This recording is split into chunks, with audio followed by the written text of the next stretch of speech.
السلام علیکم ورحمۃ اللہ وبرکاتہ۔ میں ہوں سراج الدین امجدی۔ آج کی خصوصی رپورٹ کے مطابق الحمدللہ سندھ میں قومی خزانہ لوٹنے والوں کے خلاف نیب کی تیز تر کارروائیاں جاری۔ محکمہ بلدیات بھی ریڈار پر آ گیا۔ صحت تعلیم کے محکموں کی بھی انشاءاللہ جلد باری آنے والی ہے۔ کراچی میں کتوں کا راج۔ جناح اسپتال میں سخت گزیدگی کا شکار 35 سالہ مریض دم توڑ گیا۔ رواں سال میں کتوں کو تحفظ دینے والی حکومت کی بنا پر اب تک سخت گزیدگی سے انسانی اموات کی تعداد 14 تک ہو گئی۔ ڈاکٹر مرتضیٰ میمن کی محکمہ سے سندھ میں تیز رفتار ترقی کی جانچ پڑتال۔ سندھ میں پروفیسر امجد میمن نے سرکاری طور پر خریدی جانے والی ادویہ کا تجزیہ بند کرا دیا۔ یہ ڈیل ہے یا ڈیل؟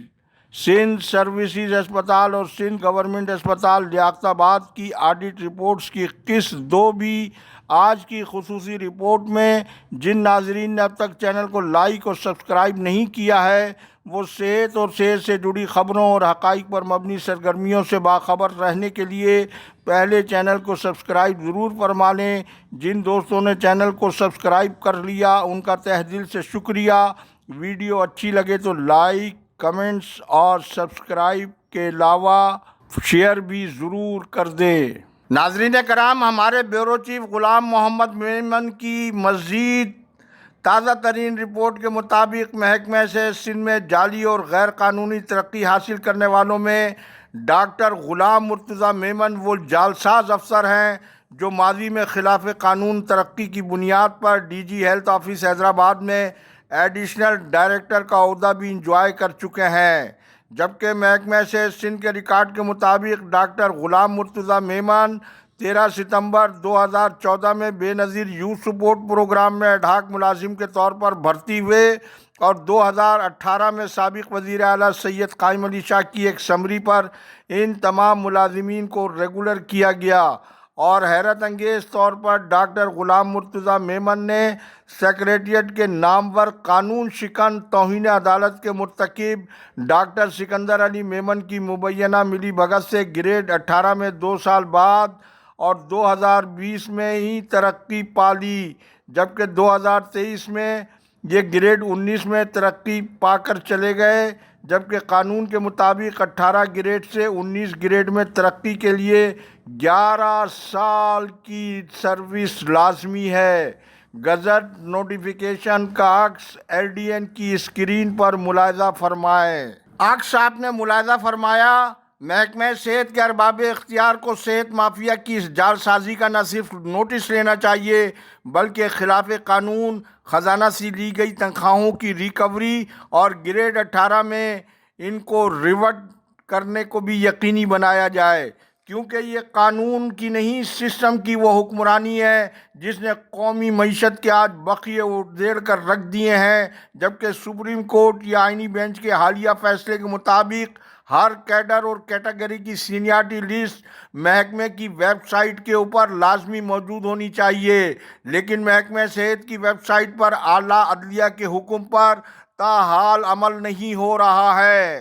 ناظرین کرام، سندھ گورنمنٹ اسپتال لیاقت آباد میں ریٹائر ہونے والے سابق MS ڈاکٹر عتیق الرحمان قریشی کی سربراہی میں ہسپتال کے 2 گریڈ کے خود ساختہ MS اور اسپتال کی ہیلتھ مافیا نے جس بے دردی سے غریب مریضوں کی ادویہ کا مال لوٹ کر خود آمدنی سے زائد جو اپنی آسائش کے اثاثہ جات بنائے ہیں، اس کی پہلی قسط کل آپ نے ملاحظہ فرمائی۔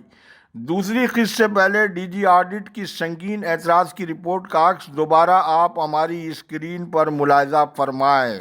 آڈٹ رپورٹ کے مطابق ہسپتال کی انتظامیہ کو آڈیٹر کی جانب سے جولائی، اگست اور اکتوبر 2025 کو سنگین بے قاعدگیوں کے حوالے سے 3 بار اطلاع دی گئی، لیکن مذکورہ رپورٹ کو حتمی شکل دینے تک ہسپتال کی انتظامیہ کی جانب سے کوئی جواب نہیں دیا گیا، کیونکہ ڈاکٹر عتیق الرحمان قریشی غرور اور تکبر کے زوم میں تھے کہ شاید ان کے کزن تا حیات سیکریٹری صحت ریحان اقبال بلوچی رہیں گے، لہٰذا ان کی موجودگی میں ان کا کوئی کیا بگاڑ سکتا ہے۔ پھر انہوں نے دوسرے افسروں کی دیکھا دیکھی ایک اپنے فرما بردار اور تابع دار ڈاکٹر عامر ہارون کو نہایت جونیئر ہونے کے باوجود ایم ایس لگوا کر یہ سمجھ لیا تھا کہ ان کی لوٹ مار کی وارداتوں پر وہ پردہ ڈال کر رکھیں گے، لیکن اس سے پہلے آڈٹ رپورٹ کے یہ مندرجات بھی دیکھیں۔ ادویہ کم سپلائی کا جواز، غیر ڈیلیوری شدہ ادویہ کی قیمت کی فوری وصولی اور ان اہلکاروں پر ذمہ داری کا تعین کرنے کی سفارش کرتا ہے جو معاہدے کی ذمہ داریوں کو نافذ کرنے اور قومی خزانے کی حفاظت کرنے میں ناکام رہے ہیں۔ Sindh D G audit report سال 2024-25 کے صرف ادویہ کے بجٹ میں 1,44,62,000 روپے کی ادویہ کی شارٹ سپلائی کا وہ ٹھوس آڈٹ اعتراض سامنے آیا ہے جس کے جواب میں سندھ گورنمنٹ ہسپتال کے ایم ایس سمیت متعلقہ انتظامیہ کسی بھی قسم کا ثبوت یا ٹھوس جواب دینے میں تاحال ناکام رہی ہے۔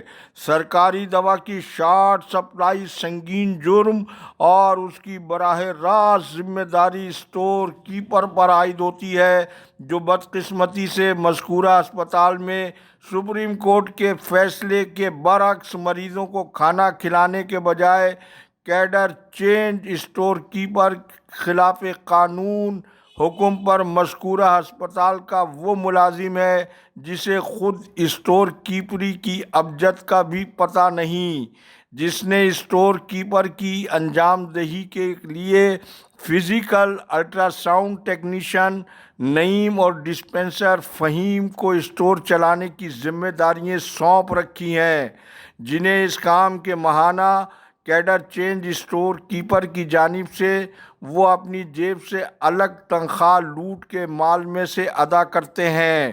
سپلائر کمپنیاں Nadeem Ahmed family and company کی بتائی جاتی ہے، جن کی خدمات کا دائرہ حیرت انگیز طور پر صرف لیاقت آباد کے سرکاری ہسپتال تک محدود ہے۔ ادویہ کی لوٹ مار کے حوالے سے آڈٹ رپورٹ کی قسط 2 کے ساتھ ہی یہ رپورٹ اختتام کو پہنچی۔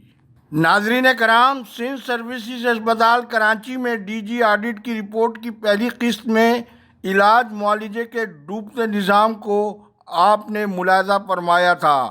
رپورٹ کی دوسری قسط کو دیکھنے سے پہلے آپ آڈٹ رپورٹ کا ناقابل تردید ثبوت پہلے ایل ڈی این کی اسکرین پر ملاحظہ فرمائیں۔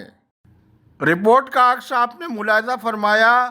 ہسپتال کے ذمہ دار ذرائع کے مطابق اینٹی کرپشن قومی خزانے کو بچانے کی کارروائی کرنے کے بجائے کارروائی کو زیر التوا رکھنے کے لیے لوٹ کے مال سے اپنا حصہ طلب کر رہے ہیں۔ اگر یہ الزام درست ہے تو director anti corruption establishment Sindh Mir Nadir Ali Abro کو مذکورہ سنگین الزام کی فوری شفاف جانچ پڑتال کا حکم اچھی شہرت کے حامل افسروں کے سپرد یہ تحقیقات سپرد کرنی چاہیے اور برسبیل تذکرہ ایل ڈی این کی جانب سے دائر درخواست، جس کا عکس ہم اپنی اسکرین پر آپ کو دکھا رہے ہیں، زاہد حسین میرانی نے وہاب اللہ یوسفانی کی مبینہ ملی بھگت سے مذکورہ درخواست زیر التوا رکھی ہوئی ہے۔ ایل ڈی این کی درخواست کا عکس آپ ہماری اسکرین پر ملاحظہ فرمائیں۔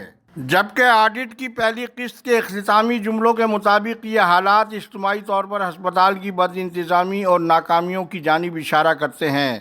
سال 2024-25 کی آڈٹ رپورٹ میں یہ بھی بتایا گیا کہ سندھ حکومت کے پاس اہم طبی تشخیصی مشینیں نہیں تھیں۔ سروسز ہسپتال کراچی مالی سال 2024-25 جس کی وجہ سے مریضوں کو خاص طور پر غریبوں کو نجی سہولیات سے ایم آر آئی اور ڈائلیسس کے اخراجات برداشت کرنے پڑتے تھے۔ آڈٹ رپورٹ کے مطابق مندرجہ بالا خامیاں ہسپتال کا انتظام، منصوبہ بندی، عملے اور نگرانی میں انتظامی کمزوریوں کو ظاہر کرتی ہیں، جس کے نتیجے میں مریضوں کی صحت کی حفاظت، دیکھ بھال کے ناقص معیار اور صحت عامہ کے بنیادی ڈھانچے کا غیر مؤثر استعمال ہوتا ہے۔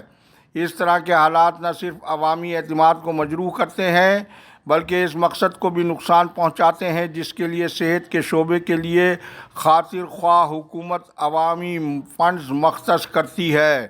اس معاملے کی آڈٹ رپورٹ کے مطابق انتظامیہ کو اگست، ستمبر اور اکتوبر 2025 کے دوران 3 بار اطلاع دی گئی تھی، تاہم مذکورہ رپورٹ کو حتمی شکل دینے تک کوئی جواب انتظامیہ کی جانب سے نہیں دیا گیا۔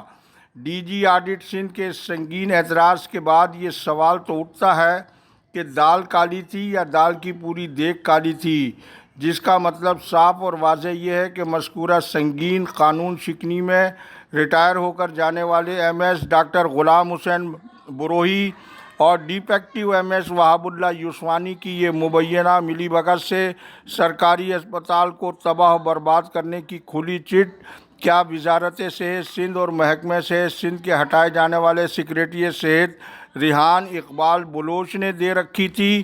ابھی مذکورہ آڈٹ رپورٹ کی اس دوسری قسط کے بعد انشاءاللہ کل کی خصوصی رپورٹ میں تیسری قسط بھی آپ ضرور ملاحظہ فرمائیں۔ وقت ختم ہوا۔ پاکستان زندہ باد، کرپشن مرد آباد، عوام و افواج پاکستان پائندہ باد۔